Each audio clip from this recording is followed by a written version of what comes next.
E aí, tudo certo? Seja muito bem-vindo, seja muito bem-vinda à nossa dica de direito penal de hoje. Eu sou o professor Sandro Caldeira e hoje a gente vai falar sobre o princípio da insignificância ou bagatela. Vamos trazer aqui então? A gente já sabe, né, que o princípio da insignificância ou bagatela é um princípio que é cobrado de forma constante no exame da OAB, pessoal. Então, para você saber o que significa, né, entender a insignificância ou bagatela, a gente precisa voltar uma casinha aqui. Vamos falar então aqui sobre a questão da tipicidade, a tipicidade formal e tipicidade material, pessoal.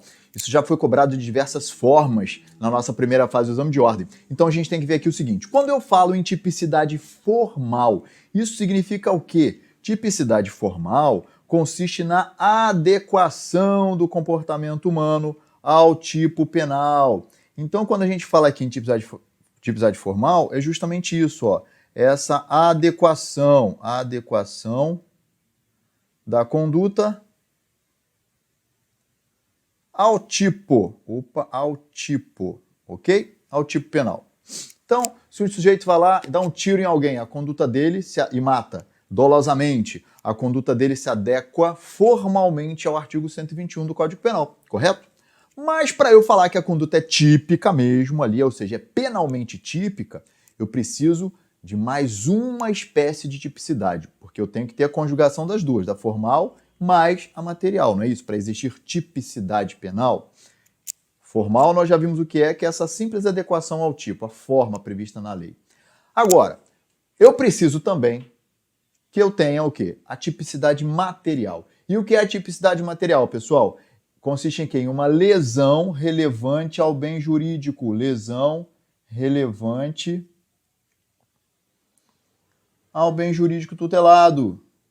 Jurídico tutelado. Então, por exemplo, vamos pegar um exemplo aqui. A situação do tiro. O sujeito dá um tiro dolosamente em alguém e mata essa pessoa. A conduta dele se adequa formalmente ao tipo penal? Sim. Então eu tenho tipicidade formal. Agora eu vou analisar a presença também da tipicidade material. A conduta dele de matar uma pessoa lá intencionalmente, dolosamente, causou uma lesão relevante ao bem jurídico tutelado ali, que é a vida? Claro que causou. Então, nós temos a presença dos dois, tipicidade formal e tipicidade material. Tem, portanto, conduta penalmente típica. Responde penalmente aí pelo tipo do homicídio. Agora imagina o seguinte, se eu pego uma situação de um furto, digamos que o sujeito foi no supermercado e pegou ali uma barra de sabonete de um supermercado. Quando ele pega essa barra de sabonete no supermercado, a conduta dele se adequa formalmente em qual tipo penal? A conduta dele se adequa formalmente no tipo penal do artigo 155, não é isso? Mas para que essa conduta possa ser penalmente típica, não basta essa mera adequação formal. Eu preciso também da adequação o quê? Da tipicidade material. Aí eu te pergunto, então, você vai ter que fazer essa pergunta sempre na prova. A conduta dele de subtrair um sabonete no supermercado causou uma lesão relevante ao bem jurídico protegido ali, que é o patrimônio do mercado? Não. Então, eu não tenho aqui, vamos voltar aqui, ó, não houve uma lesão relevante ao bem jurídico tutelado, a lesão foi ínfima. Foi uma lesão o quê? Insignificante, uma lesão de bagatela. Lembrando, então, que faltando a tipicidade material, consequentemente, falta tipicidade penal. Para eu ter tipicidade penal, eu preciso das duas, não é isso? Conjuntamente, ao mesmo tempo. Se faltar uma delas, a conduta é penalmente atípica, ok? Então, sempre que for cobrada uma questão que fale sobre a insignificância ou bagatela, a insignificância ou bagatela, ela gera o quê? A atipicidade da conduta em razão do quê?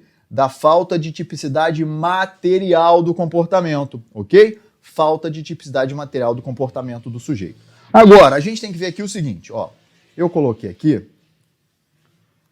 Dentro da insignificância ou bagatela, existem alguns vetores, alguns requisitos que o STF coloca. Isso também já foi cobrado na nossa prova.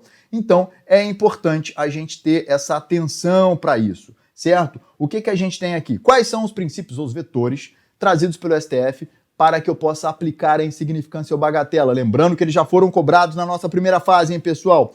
Eu tenho aqui, então, o seguinte, leia comigo aqui. Eu tenho mínima ofensividade. Lembrando que são cumulativos, hein?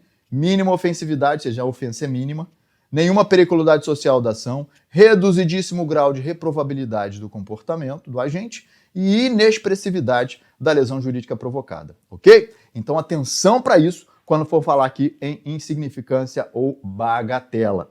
Fechado, turma? A gente se encontra aqui na nossa próxima dica e, como eu sempre digo, é foco na missão. Até a próxima!